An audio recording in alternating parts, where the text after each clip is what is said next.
Hello, everyone, and welcome back to the Language Arts Gallery. Today, we're going to cover week 2, lesson 2 of our English for Academic Purposes course.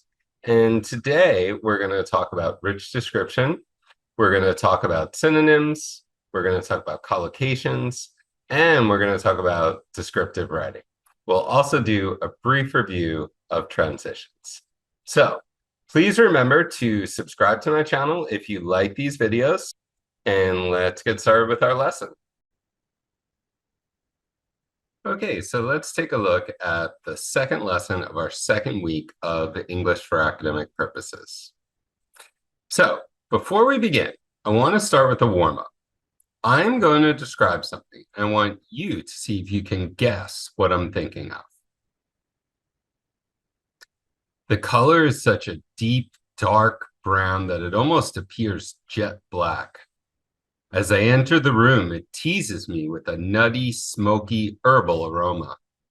No matter how many times I repeat this daily experience, I remain desperate for this pre-sunrise ritual. Wrapping my hands around it for warmth makes me almost forget the cold winter morning. The hot steam fills the frigid air as I enjoy the robust and bitter goodness. Okay, so can you guess what it was that I was describing there? Yeah, that's right. Coffee. I was describing coffee. And of course, I didn't mention coffee, but I used a lot of rich, descriptive language. I talked about the color. I talked about the aroma or the smell. I talked about the warmth. I gave you clues as to the time of day that I was having this. And it's something that I do every morning. So those were all clues that I was talking about drinking my morning coffee. So we're going to talk about descriptive writing today. So I want you to get some practice with rich description. Now you can practice this on your own, or if you're working together with a classmate or a friend, you can work together on this. I want you to describe something to them. And I want to see if they can guess what it is that you're describing. Then I want you to change roles. The other person will describe. And then you see if you can guess what your classmate or your friend is describing. Okay, so pause your video and try that. Okay, welcome back. Did you all guess what everyone was describing? All right, I want to revisit the description that I gave earlier. Okay, and I'm going to change a few things here. The color is such a rich, dark brown that it almost appears as a rich black. As I enter the room, it teases me with a rich, nutty, smoky herbal aroma. No matter how many times I repeat this rich experience, I remain desperate for this pre-sunrise ritual. Wrapping my hands around it for a rich warmth makes me almost forget the cold winter morning. The rich, hot steam fills the frigid air as I enjoy the rich, robust, and bitter goodness. So did you notice any problem with that description? What was different about it as opposed to the previous description? And how is that a problem? The word rich is repeated many, many times throughout that description. And it's repeated, in fact, so often that it becomes a little overbearing, almost a little annoying. You hear the word so many times. You're really, as someone who's listening or perhaps reading that text, you become desperate for the author to use some different language. So repetition can be good. It can be a powerful tool in writing. But that example that I just gave, that's not an example of how we want to use repetition. Good writers want to use a variety of language in their writing. And one way to avoid repetition is through the use of synonyms, not cinnamon, synonyms. Okay, so synonyms allow you to engage your audience through a variety of language. And they allow you to hold your audience's attention because your writing doesn't seem stale or boring. Okay, so synonyms are words that have the same or almost the same meaning, as the word that you're trying to use, and they help to add variety to your writing. As we saw in that description I gave earlier, that really needed variety. So synonyms can also add shades of meaning to our writing. That means they can help to give a more precise description than if we were to use a different word. So let's take a look at how synonyms can add shades of meaning to our writing. The horse ran across the farm, or the horse trotted across the farm. What's different with those two sentences? Well, they're both synonyms. They both have the same or nearly the same meaning, but ran is not a very descriptive word. Trotted, on the other hand, tells me how the horse ran. It's like a slow jog. I could say the horse sprinted across the farm. Again, that would be another synonym, but it adds a different meaning to that sentence. So let's take a look at the next pair of sentences. I climbed over the fence, or I scrambled over the fence. When I say I climbed over the fence, it doesn't give a lot of detail. It doesn't really help me to picture how that person got over the fence. When I see I scrambled over the fence, I picture that person rushing. Maybe they're a little awkward or uncoordinated, and they're really desperately trying to get over that fence. So you can see the differences there. You want to use a synonym that helps you to precisely convey your meaning. So let's get some practice with synonyms. The author clearly expressed her feelings on the topic. Choose a word from this top list here that means the same as feelings. Sentiments. So number one is sentiments. When I reread the question, the answer was obvious. Evident. Sleep is incredibly important for good health. Now, I see incredible and incredibly, but it doesn't make sense in that context because the part of speech is wrong. Sleep is especially important for good health. There have been tremendous gains in productivity. Incredible. Sales have risen steadily for the last year. They have climbed. After that, they began to decline or slump. Jennifer is very determined and will not lose sight of her goals. Jennifer is very ambitious. Great job with our synonyms practice there. If you want to, you can use an online thesaurus to help you with synonyms, with finding a synonym in your writing. But be mindful of how you use online thesauruses. You don't want to just pull a word out of the thesaurus if you don't know what it means, because you might end up with an unintended meaning. Okay, so now let's work together in small groups or with a classmate or a friend. And if you're doing this lesson on your own, you can work through this essay on your own. So I've bolded several words, one word for each paragraph. Okay, each of these words that is bolded appears several times in that paragraph. So what I want to do is I want to go through and I want to add synonyms so that each word is used only once. I'm going to do the first two paragraphs as an example. Here it says, tests are an important part of our educational journey. Proper preparation is important.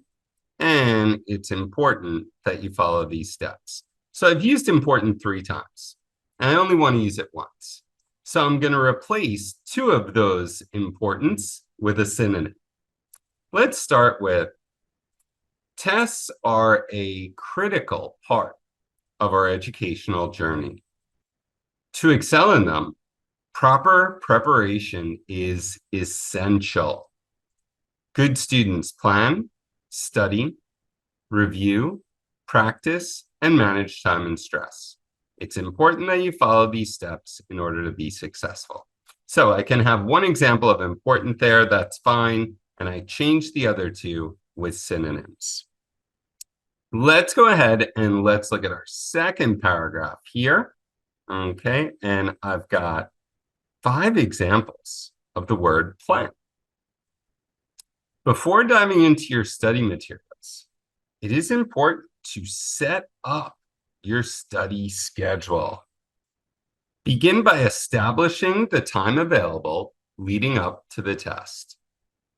Target specific time slots for studying, and make sure you aim to cover all the important topics. A well-structured plan can help you stay organized and focused. So I changed 4 instances of plan, and I left just 1. So now you can go through and you can find synonyms for the other words that we see highlighted here: reviewing, practice, and manage. So let's talk briefly about collocations. Collocations are words that commonly go together. There are verb-noun collocations, and let's get some practice here. He was finally able to what the code? Open, break, or undo? Break. We often sometimes say crack the code. Remember to follow or hold the rules. Follow. He spoke, told, or gave a talk on economics. Gave. They reached or made an agreement. Reached. And the research was made or carried out by the doctor. Carried out.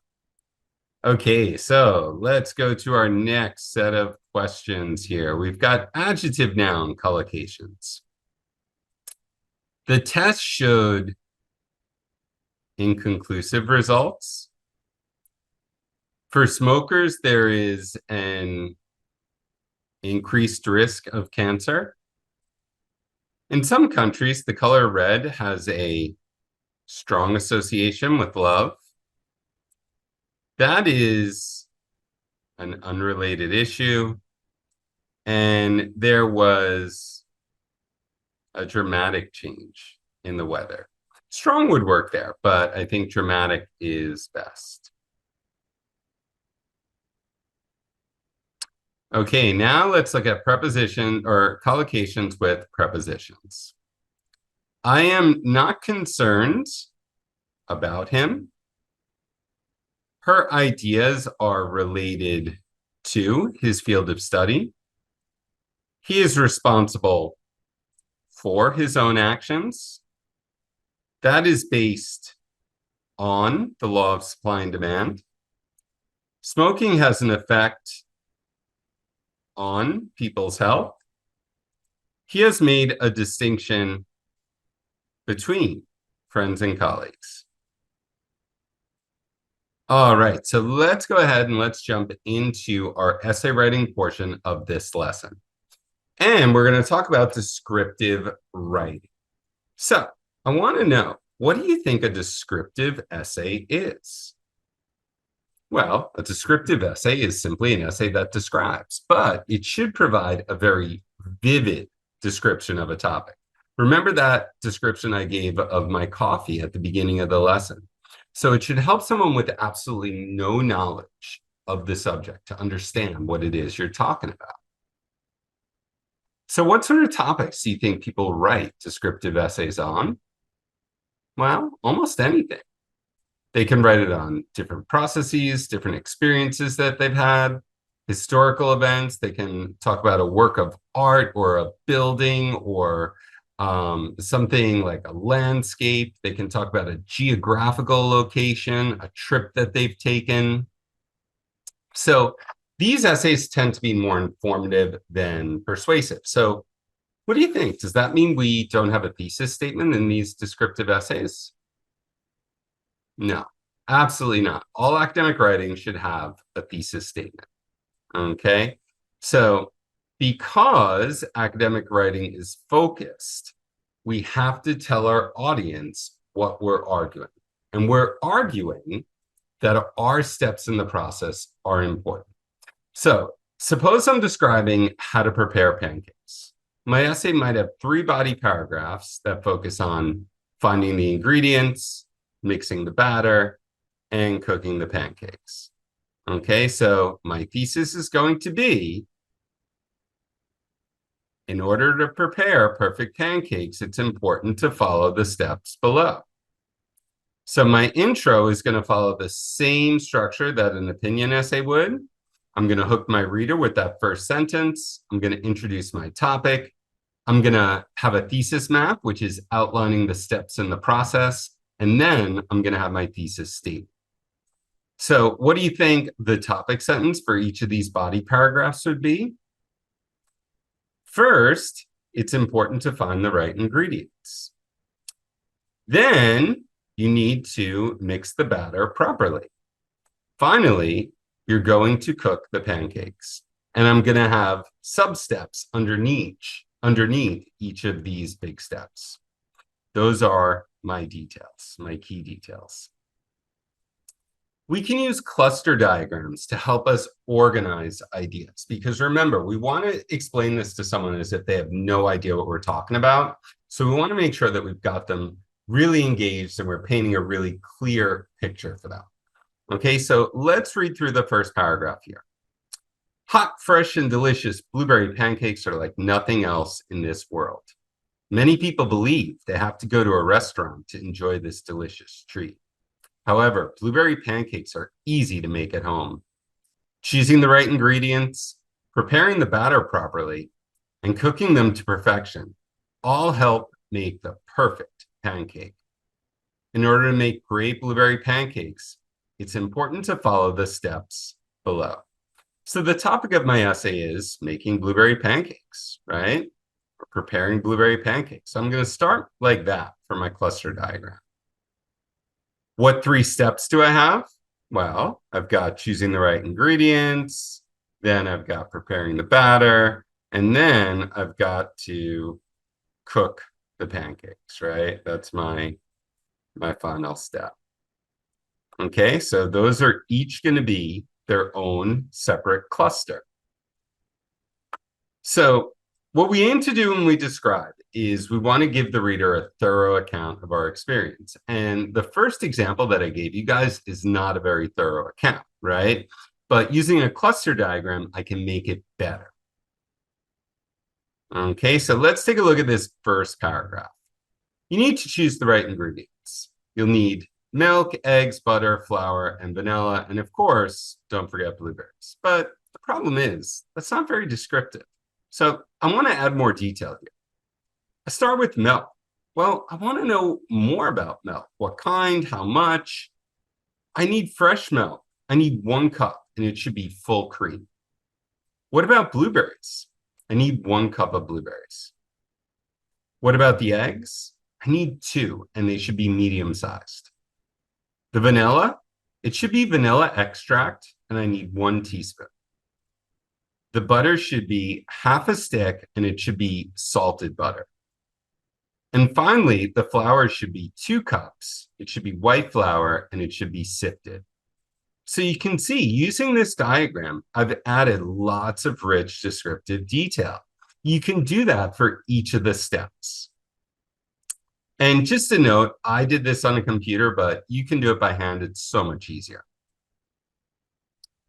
So one way we can create an accurate description is through imagery.